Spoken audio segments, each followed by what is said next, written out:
Is Mexis Dr. Rabbit? So what I was going to say was, oh my God, there's so many like moments today.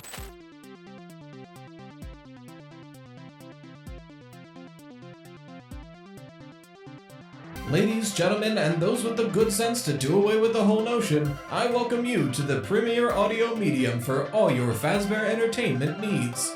The Freddy Fazbear Pizza Podcast. Note, FFPP is not responsible for any loss of appetite, disinterest, dismemberment, or other legally classified statuses. So strap in and enjoy. Hello, everybody. Welcome back to the Freddy Fazbear Pizza Podcast. I'm your host with the toast, Rye Toast, here to talk about Five Nights at Freddy's. Today's episode is probably a little late because I'm kind of reeling over just my whole schedule being shifted. We're kind of trying to catch up.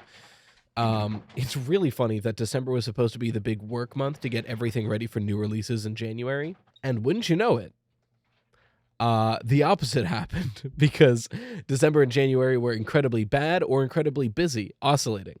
So I think February or March will probably be when everything starts going into high gear. And we're just now catching up and starting to work on all that nonsense. Part of that work is getting a backlog, so these videos stop coming out at sporadic times and days, and it comes out at the same time every day, so on and so forth.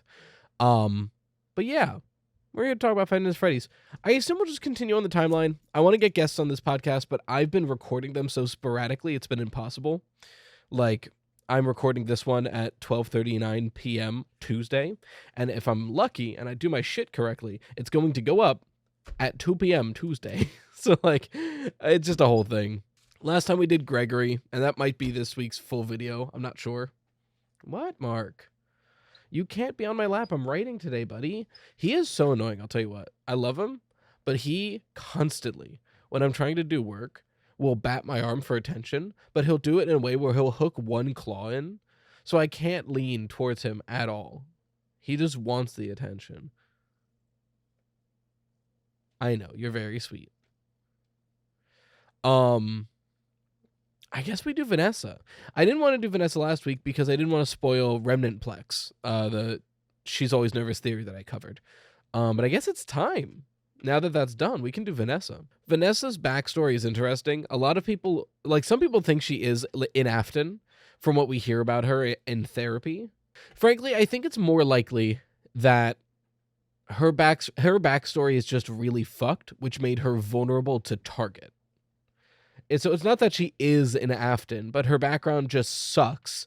So she was vulnerable to glitch trap, vulnerable to be taken over in this way, and then they modified her background legally, so it seemed like she was an Afton. That's where the Bill A comes from. Because it is noteworthy that her last name begins with A, and her father's name is Bill. So her father is literally William A. So that's a lot of where that like Vanessa's and Afton stuff comes from. But I just think timeline-wise, that wouldn't work, right? Like, William Afton is Springtrap by the 2000s, most likely. So if that's true, I mean, unless Vanessa looks really good for, like, 50, it doesn't make a lot of sense for her to be Afton's kid. But I do think she had a terrible home life. Like, I think the therapy CD backstory we get of her is fairly true. I just don't think it's as severe, or I don't think the names are the same.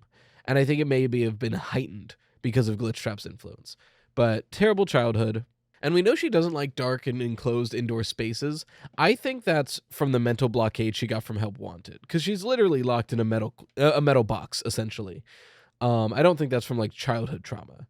But we know, I think like the therapy is pretty accurate. All right, there wasn't a lot of brainstorming for this, so I just kind of went and wrote it all. So her first notable thing in Timeline is that she begins working for not Silver Parasol Games, but the game company that takes over after them, right? Because if I remember correctly, Silver Parasol is where Tape Girl is from, but then the game is shipped off to a new company after Jeremy is like killed. Well, not killed, but is like maimed, essentially. And then that's when we, the player, as Vanessa, begin testing out Help Wanted and eventually get taken over by it. So, like, Help Wanted happens is essentially this bullet point where the Vanny persona is created and inputted within the mind of Vanessa. So I'm going to write Vanny's timeline separately. We'll probably do that next. So we're just talking about Vanessa's side of things. So Vanessa then gets hired at the Pizzaplex to harvest remnant for the Pizzaplex. The idea being that once Fazbear got the blueprints for the scooper, they realized they could power their Pizzaplex with it. This is that remnant-plex theory that She's Always Nervous came up with. Actually, I got an email. I didn't bring this up as a question, because I think it just bolsters remnant-plex, but I am going to shout it out because this is like a huge little snippet of information that I completely missed out on. I just realized this is blocking the lighting. So it's making me look like Spot the dog or some shit. We're just going to put the microphone here. Hopefully my pops aren't too bad. Sorry, Mark. A little shock there. In the storyteller, Edwin has 2 lines of dialogue. This was pointed out by Gavin James, so thank you for this email. But the 1 line of dialogue I think is super interesting. That's literally like, it's so on the nose. In retrospect, it's crazy. And I think a lot of stuff like this in Security Breach is going to be like this. But anyway, the line from the book is, at its busiest, the Pizzaplex was packed with spun-up kids and jovial families, and all the happy screams and shouts and chatter were like an electrical circuit that, if it could be harnessed, probably would have generated enough power to run a dozen Pizzaplex. There's another line he points out where, scanning the boisterous crowd, he idly wondered how it might be possible to channel human joy into a machine. It had to be possible.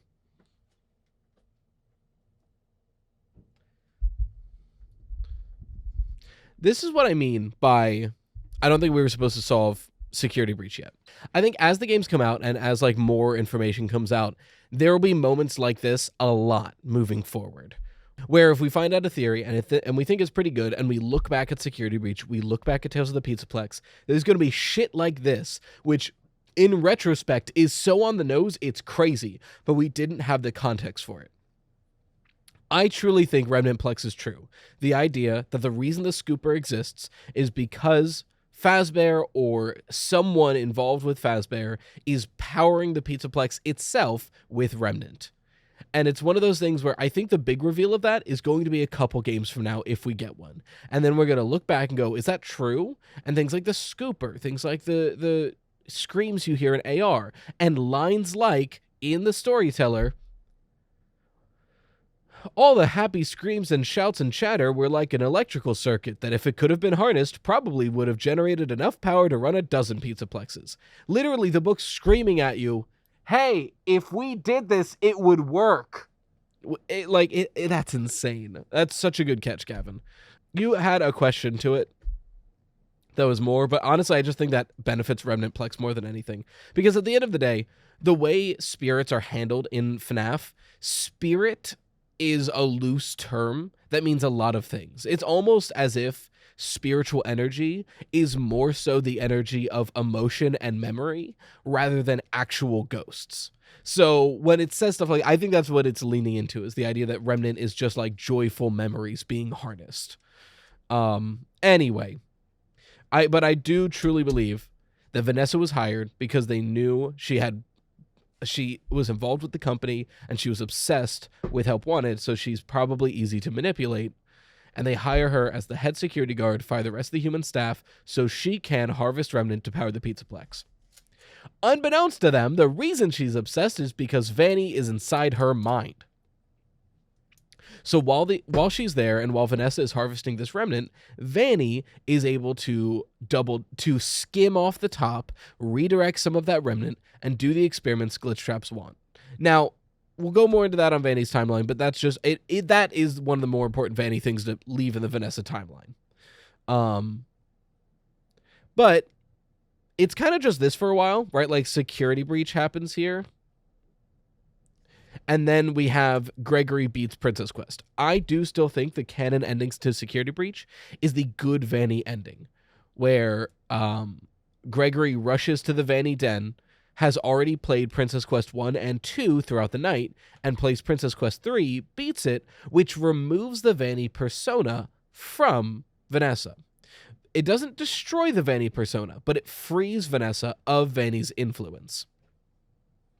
And in that moment, her, Gregory, and Freddy leave the Pizzaplex. And then, they take some time, they recoup, and like Gregory's timeline, they then start looking into stuff and seeing if they can stop it for good. Kind of similar to how Freddy says at the end of Security Breach, if you want to just leave, he's like, you can leave. And Gregory's like, if I leave, bad things are still going to happen, right? And he's like, yes, probably. So even though Vanessa's freed, they still didn't fix the source of the problem. So they're probably looking back into it. I have this headcanon. It's complete headcanon. Complete headcanon. There is no evidence to suggest this. But just thinking of the layout of everything, if this is the FNAF 6 pizzeria and FNAF 6 is Fredbear's, then sister location and by extension, the FNAF 4 Afton house is nearby. I have this headcanon that since Gregory and Vanessa are kind of missing persons at this point, those two and Freddy's head kind of just hole up in the FNAF 4 Afton house, and that's their base of operations to try to take down the Pizzaplex, which is why like Gregory's able to get a walkie-talkie to communicate. That's why Gregory's able to like take over the elevator mic to communicate to Cassie before I believe the Mimic takes it back over. Which leans into that elevator being the sister location elevator, but I don't think that's true. I'm not sure. There's a lot of ways to look at it. Even, like, here's the thing, right? The scooper doesn't have to be created by Fazbear. Even if somehow that scooper is the sister location scooper and it's just the actual design and Steve Snodgrass fucked up sister location, totally possible. If that is true, we know that the sister location bunker was electronically connected to Fredbear's, and if Fredbear's is FNAF 6, that means that scooper is, if functional, still would be able to send power and energy and remnant to the FNAF 6 pizzeria, and by extension, the rest of Security Breach Pizzaplex. So I don't know. It's interesting. But yeah, that's what I think Vanessa's timeline is. I guess we go to Vanny now. And honestly, I want to do... We did Gregory, we did Vanessa. Now let's do GGY and Vanny. I think I want to say Dr. Rabbit. Because GGY is Gregory's arcade name, whereas like Dr. Rabbit was his nickname that he picked. But the only problem with that is like Vanessa, Vanny, Gregory, GGY. Like they both have that shorter end in a Y nickname. And I feel like Dr. Rabbit is less known. I don't know what I like better because he never really goes by GGY. He just plays arcade games a lot. I think I'll go for Dr. Rabbit for now. And you know what? Maybe someone in the comments can come. What if you, the viewer, in the comments can make up a better nickname than Dr. Rabbit for me? Let me write down his nonsense. Holy shit, I had a revelation. I understand Help Wanted 2 fully now. I fully understand Help Wanted 2. I get it now. Okay, I'm going to walk you through the GGY, the Dr. Rabbit timeline I just made. And when we get to Help Wanted 2, I promise you, I think I finally settled on what I think it means. Because, again, it confuses and frightens me. So, Dr. Rabbit is created in Gregory's mind through playing the arcades with the Vanny mask. We went over this in Gregory's timeline. It's the glitch trap version of Gregory's personality. Dr. Rabbit's main tasks: encrypt and secure the personas, so Dr. Rabbit and Vanny, edit the programming, and like just edit programming in general, like edit the animatronics programming, edit the arcade game programming, create those instances. So, for example, we know that Vanny's persona for some reason is linked to Princess Quest. We know that the Dr. Rabbit persona for some reason is likely linked to Balloon Boy World or whatever it's fucking called. I think the version we play in the daycare loft is the thing that originally took over Gregory's mind. That was the final straw. Okay? Because that's the one, if I remember correctly, when you beat it, it says sleep, right? It's just called Balloon World. I don't know where I was getting this from. Yeah, okay. So if you follow the glitch enough, eventually you get the enlarged eclipsed sun with the phrase good night on the front of the screen. I think that's Gregory's mind being taken over in that moment. And I think, realistically, I think we can play it in Security Breach and not get taken over because one, we're not wearing a Vanny mask, and two, it's probably just like lore without actively changing the like. Could you imagine how else do you include that and not have it ruin the game. Like, imagine if you played it and you say goodnight and you get a game over. Like, what would that mean? You know what I mean? But because of that, we also know, we learned this a lot through Ruin, that Cassie was at the Pizzaplex a lot because her dad worked there. And she spent a lot of time at the daycare. She loved the daycare. So there was a moment where I was like, maybe Cassie played that and freed Gregory. But again, consider there's the Gregory Den. We have the Vanny Den, which is, the thing that has Vanny written on the wall with the final Princess Quest machine and the bed. In the final boss burn trap room, there's the shitty bed with a broken Balloon World machine. What I think makes the most sense is that Cassie's dad freed Gregory by beating that version of Balloon World. So like GGY's Dr. Rabbit's main programming purpose: encrypt and secure Dr. Rabbit and Vanny, and edit the programming of the animatronics and of the arcade games to achieve that end. So I keep saying GGY to force a habit. Maybe I'll just stick with it. I don't know. So Dr. Rabbit takes over.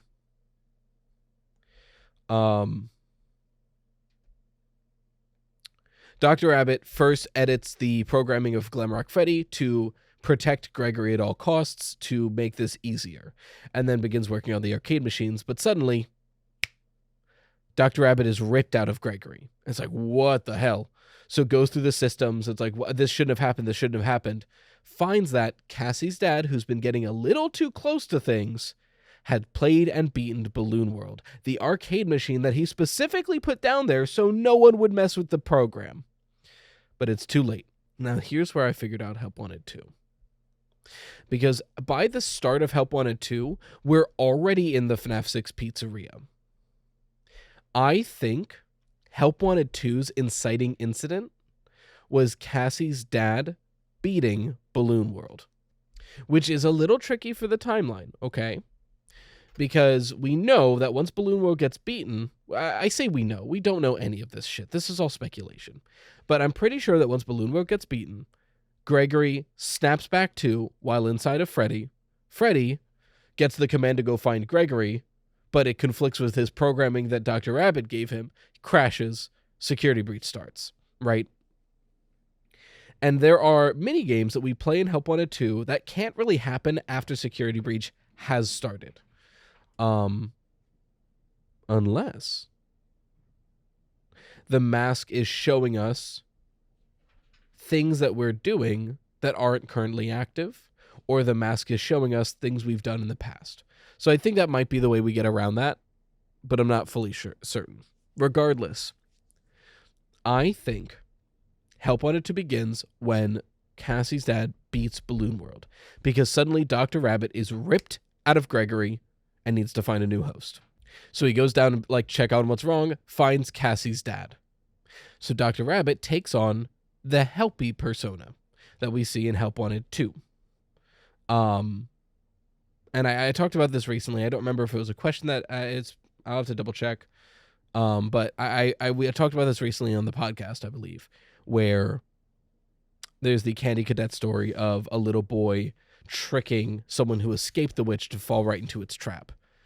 And I think that little boy is the Dr. Rabbit persona as Helpy. So all this to say, what is going on in Help Wanted 2? Because certain Help Wanted 2 minigames have to take place after Security Breach. Well, like I said, I think the good Vanny ending is the canon one, meaning I don't think Gregory ever makes it to the FNAF 6 pizzeria during Security Breach. I don't think that happens. And how does that how does he draw the very accurate comic of Burn Trap and the Blob? Dude, I don't fucking know. He probably just remembers them from his time as Dr. Rabbit, and that's him going, drawing through it. I don't know. But just stick with me, okay? Because after Security Breach, Dr. Rabbit and Vanny are without a host. I think Help Wanted 2 is Dr. Rabbit and Vanny fighting over who gets to take over Cassie's dad's mind. And in doing that, it ends up killing him. I think that's what we're seeing in Help Wanted 2. 2 different digital personas fighting over the only human host they have, so much so that he ends up dying. This goes back to the very first Security Breach trailer. You'll get me what I want. You'll bring me whatever. And if you fail me, both of you will burn. That voice was always very confusing. I think that is Glitchtrap speaking to Vanny and Dr. Rabbit. But remember what Glitchtrap likely is. It's the Mimic One program as an Afton. Trying to be William Afton, right? Vanny, we're pretty sure, is a replication of the Mimic One program. It seems likely that this Mimic One program can make a copy of itself. So when it makes Vanny, it takes its programming, it makes a copy in Vanessa's mind, and shapes it into Vanny. Dr. Rabbit was likely probably the same way. It takes a copy of itself, and it shapes it into Dr. Rabbit. I think the glitch traps we see at the end of Help Wanted 2, and the both endings, are not glitch trap, and are frankly not even the same glitch trap. I think Help Wanted 2 is showing us that both Vanny and Dr. Rabbit are fighting to control Cassie's dad. And in one version of events, which didn't happen but could have, Vanny wins. And Vanny gets him to play Princess Quest 4. Vanny takes over his mind and reaches in, once he gives over that mask, and plucks Dr. Rabbit out from him and goes, no, this was my host, nice try, and crushes it. But in the canon events that did happen are in the main timeline, in the main ending, where he listens to Helpy, who he thinks is Helpy, but it's Dr. Rabbit. He does the tasks, which then we see Glitchtrap's hand exit that charging pod. That Glitchtrap, I think, is Dr. Rabbit. And it's showing us him about to enter Cassie's dad's mind. But what happens in that ending, right as that's about to happen? We hard cut away, and the Nightmare staff bots instead rush Cassie's dad and kill him. Why would they have to kill him if his mind was about to be taken over? Well, who do we know in this franchise controls the Nightmare staff bots? Vanny. If Vanny takes over Cassie's dad's mind, she reaches into Dr. Rabbit, crushes him. But when Dr. Rabbit instead tries to take over Cassie's dad's mind, as he's about to do it, Vanny kills Cassie's dad. And he's lucky, because if B72 is anything to be believed, if she did that while Dr. Rabbit was inside of Cassie's dad's mind, she would have destroyed Dr. Rabbit permanently. And she might have. That is possible. But I don't think she did. Because I think what we're seeing in... Or did she? Did she destroy Dr. Rabbit? Because the next thing we see is the mask being handed to Cassie.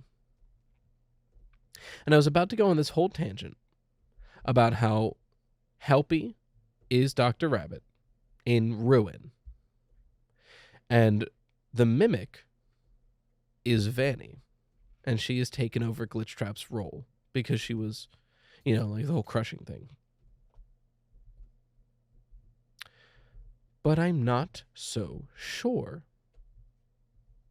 Because I do think but no, maybe that is the role. Maybe it's the two of them taking over.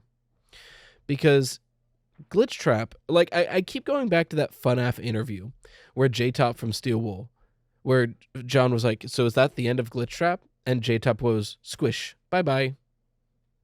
Maybe, and again, There's a total possibility that that's a question he can't answer, so it's just him continuing the conversation, right?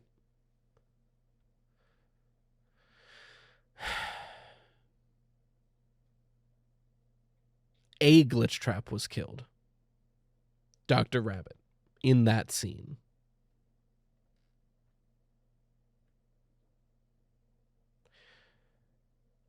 Okay, yeah. No, I think I'm in this.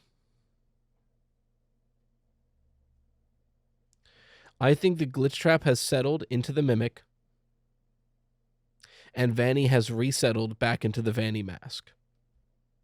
And after she's gotten rid of Dr. Rabbit, she's trying to go into Cassie to take over that host. And if the Brazil ending is anything to be believed, that's what happens. I need to rewrite this. They're battling to replicate. Vanny lets Dr. Rabbit inhabit Cassie's dad, killing him, killing Dr. Rabbit. Whew, that feels like a bombshell. I'm really confident in that, actually. Do we do Vanny right now?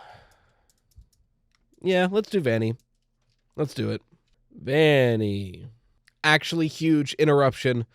I was thinking about, while I was writing Vanny, I realized, I think, on top of all this, when Dr. Rabbit, since its whole purpose is to encrypt and secure the personas, I think it's the thing that made the modifications to the Mexus system. We don't know what the Mexus machine is, nor what it was originally built for. We won't know probably until Secret of the Mimic, hopefully, or even after. But we know that it wasn't originally this weird rabbit entity that's chasing down Vanny and trying to destroy it. Is Mexus Dr. Rabbit? So what I was going to say was, oh my God, there's so many moments today. What I was going to say was, if that was Dr. Rabbit's purpose, the original encryption system that we're breaking down in Ruin could have been a way to protect the Mimic while they pumped it with Remnant to eventually put Glitch Trap inside of it, right? So it's this will make it so nobody can find us, so nobody can get to us, only we can get inside. But then once Dr. Rabbit is destroyed, now it's well, now we can't get past it because Dr. Rabbit made it. Shit. And that's why we need Cassie to get through this and break it down so we can get him out. And we know that Mexus as an entity is... No, it doesn't have to be Dr. Rabbit, because I don't think it's smart enough to be Dr. Rabbit.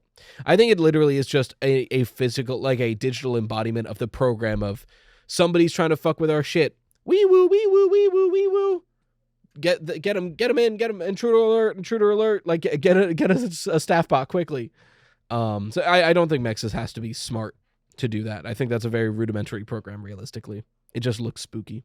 But I do think Dr. Rabbit created that security system.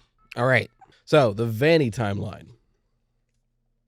Vanny is created in Vanessa during Help Wanted. Glitch Trap replicates its code in her mind, and it becomes this new persona. Vanny's main task, create a suitable host for Glitch Trap. So Vanny kind of lays low and just starts developing its persona until eventually Vanessa is hired at the Security Breach Pizzaplex. It then begins redirecting Remnant to further the Glitch Trap experiments. At first trying to pump it into the Burn Trap corpse, possibly changing to the Mimic instead once the Burn Trap corpse proves to be much too fragile. During this time, Vanny tricks Gregory into becoming Dr. Rabbit, giving him the Vanny mask and letting him play a bunch of arcade games until eventually Balloon World gets his mind. Dr. Rabbit's main task is to conceal their work as they continue. But then Dr. Rabbit is freed, and Gregory is freed. And Security Breach happens, to which Princess Quest 4 is beaten by Gregory, and Vanny is shunted out of Vanessa's mind. In the time between then and Help Wanted 2 and Ruin, Vanny goes from staff bot to staff bot, trying to further continue the process, but realizes how limited these staff bots are as a host. But eventually, when Dr. Rabbit enters Cassie's dad, she uses those staff bots to kill Cassie's dad, killing Dr. Rabbit. Because she deserves the host, not him. Unfortunately, this does make it so the Mexus system that Dr. Rabbit created to protect them is inaccessible now.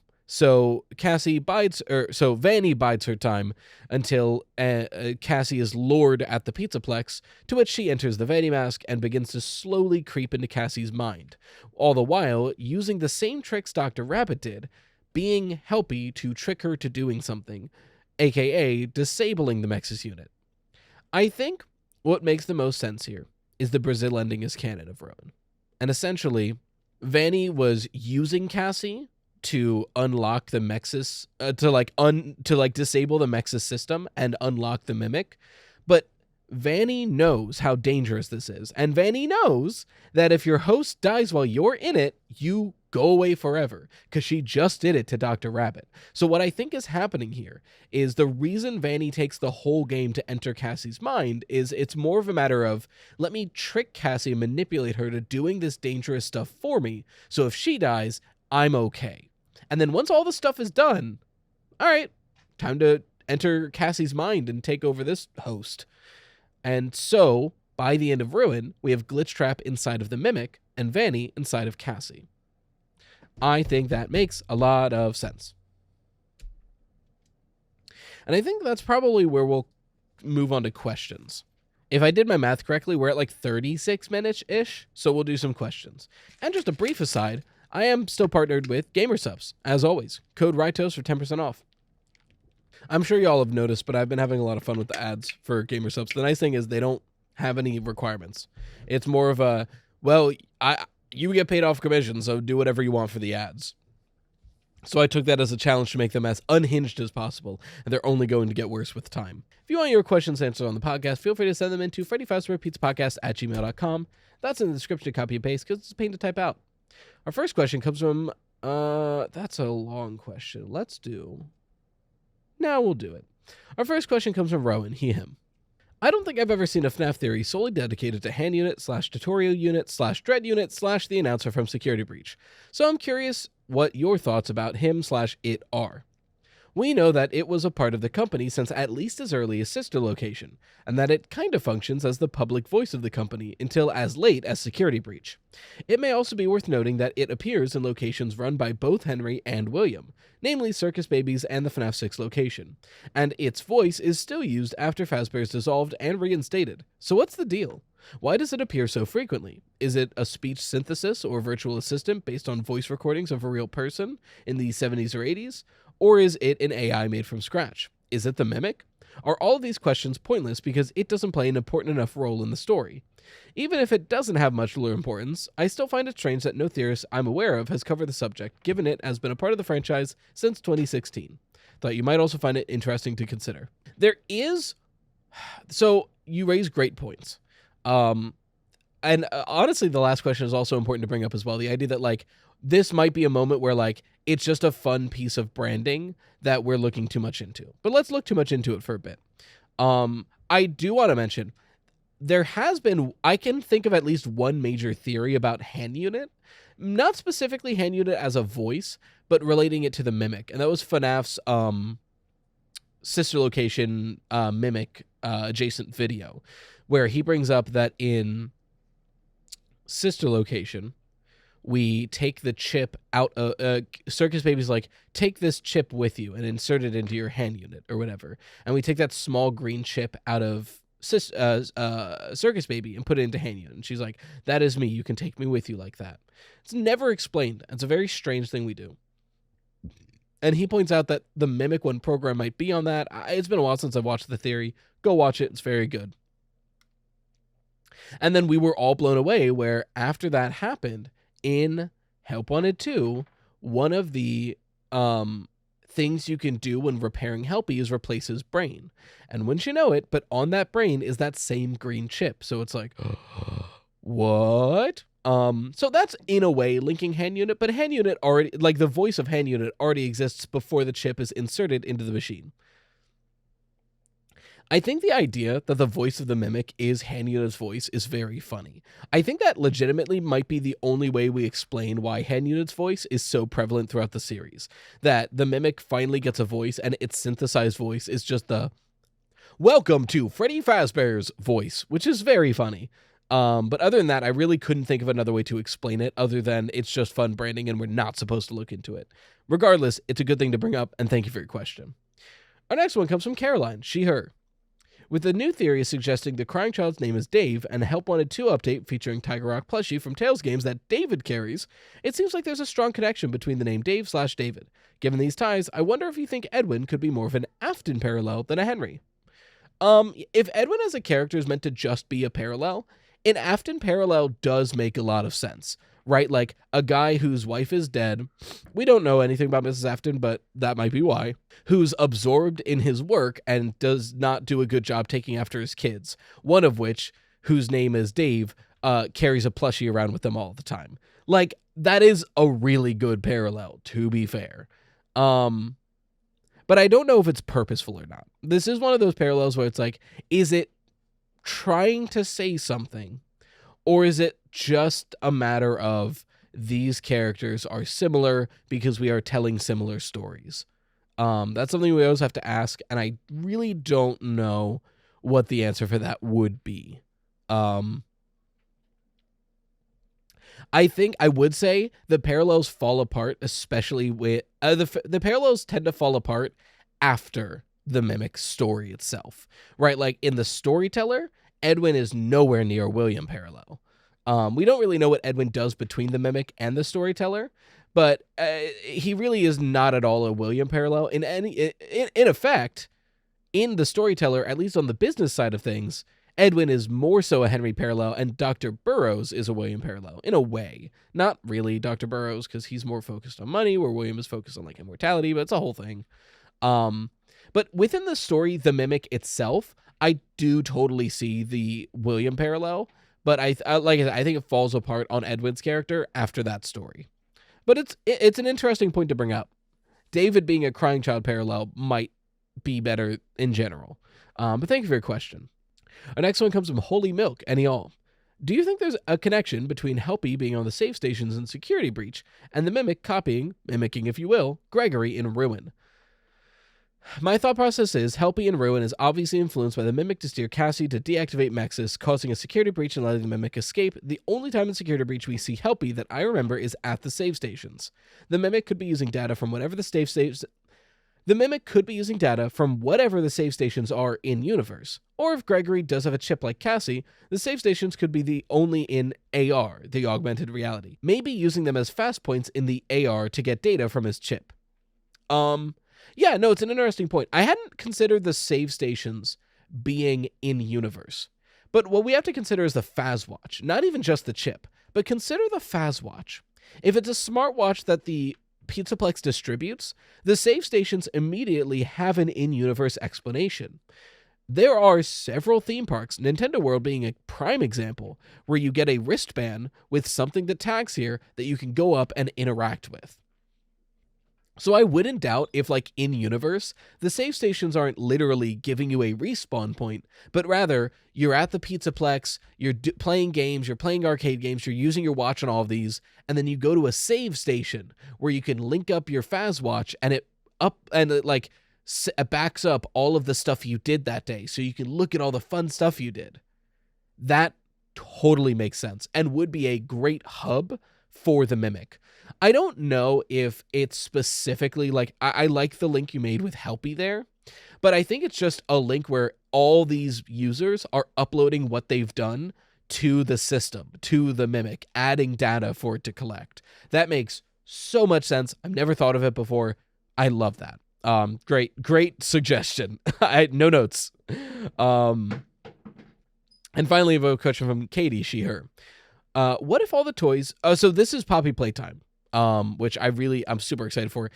When Chapter 4 comes out, we will be playing it live on this channel, Rye Toast, as soon as possible. I'm so excited for Chapter 4. I'm pretty sure the release date is next Thursday. We just don't have a time. I'm just praying that it comes out at like noon. Because if it comes out at noon, Friday video is a guarantee. It's a lock. If it comes out at like noon, if it comes out at like midnight, and it's a 6-hour chapter like Chapter 3 was, probably not making a Friday video on it. It's just being realistic about how much I'm capable of as a human being. But we'll see. I will be making a video for Chapter 4, definitely. But their question was, what if all the toys we see strewn about in Chapter 3 are actually all the dead children left after the Hour of Joy? The in-game explanation would be that the player cannot handle seeing a bunch of dead kids littered about. And the real-life explanation is, well, you can't make a game with a ton of dead children animated in horrific ways. That's a really cool idea, but I don't think it's likely. Thank you for your question, though. On one hand, I love that concept, a way to not have to show such graphic imagery for no reason, but also a way to, explain it in the universe that's super smart.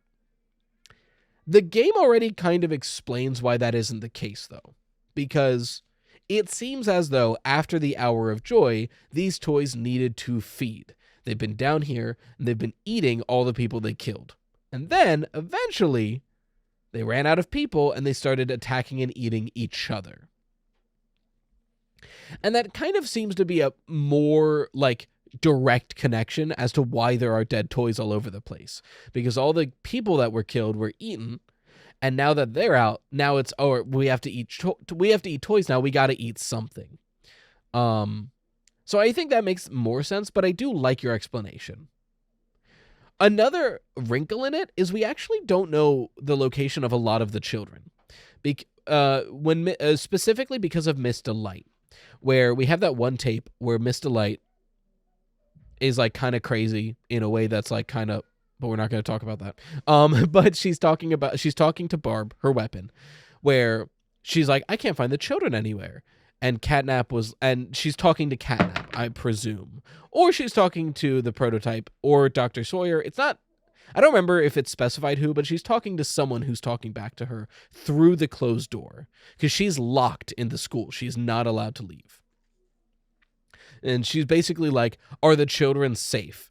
And it was like, yes. Can I see them? No. And she's like, probably because he knew I'd kill them all, and has a little laugh fit. But, and great tape. But it's an interesting point that unless they're lying to satiate Miss Delight, that implies the kids are alive still. Which I really hope is not the case, because that's, I hate to say I hope they died, but God forbid what they've been going through if they're alive. Probably just torture and more experiments, right? So, and maybe that is what Dr. Sawyer did, after the Hour of Joy. It's well, I've got all these kids. That's more test subjects for me. Who knows? We'll find out. But I think there's multiple reasons why there aren't dead kids strewn out all over the place that aren't your explanation. But like I said, I like your explanation. I think that's a really cool artistic choice, but I don't think they made that choice. But thanks for your question. Once again, if you want questions answered on the podcast, feel free to send them in to Freddy Fazbear Pizza Podcast at gmail.com. Link in the description and copy and paste because it's a pain to type out. But until next time, as always, thank you for watching the Freddy Fazbear Pizza Podcast, where the pizza abilities are endless. We hope to enjoy your future patronage. Bye-bye for now.